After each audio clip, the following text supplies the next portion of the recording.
This is Pam Smith with Farm Journal Magazine, and I'm here with Fritz Baer with Wyffels Hybrids, and we're in the field today. And Fritz, can you tell me what we're doing and what you're testing out here? Sure. We're at Hartsburg, Illinois, which is one of our sites for replicated yield trials.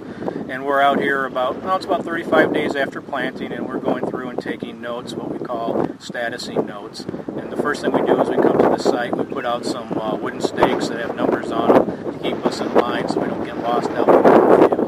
And then the next thing we do is we come out, we look at each plot. We spend maybe a few seconds to a minute looking at each plot and making sure that it's in good shape. And then we take a status score. And what that does is if the plot is in bad shape, like it has low stand or gaps in it, maybe weeds or animal damage, we'll give it a status score so that plot doesn't get used for yield data.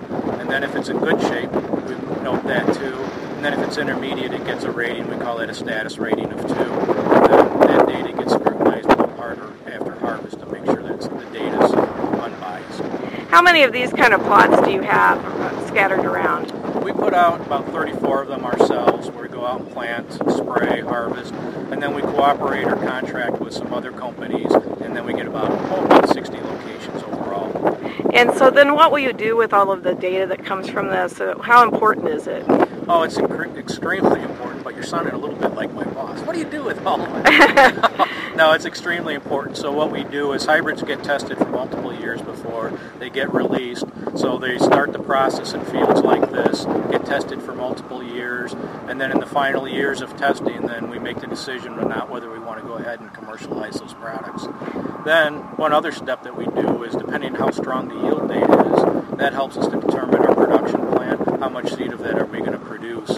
So if the hybrid's beating all the competition, our own hybrids by a substantial margin, we'll probably be very aggressive on initial seed production. And if it's maybe just a little bit better, well, then we won't be so bullish on it. And then the other thing too is it helps us understand the performance of our hybrids. So if we see hybrids that we're currently selling that now are no longer competitive or equal to the competition, then we know that those products have hit the end of their life cycle, and we'll adjust our seed production plans accordingly. So what have you seen today? How does this field shaping up? I'd say this field's probably not going to hit our expectations as good as we want. There's some soil variability or field variability, and so the corn might come out of it, but it's not tabletop.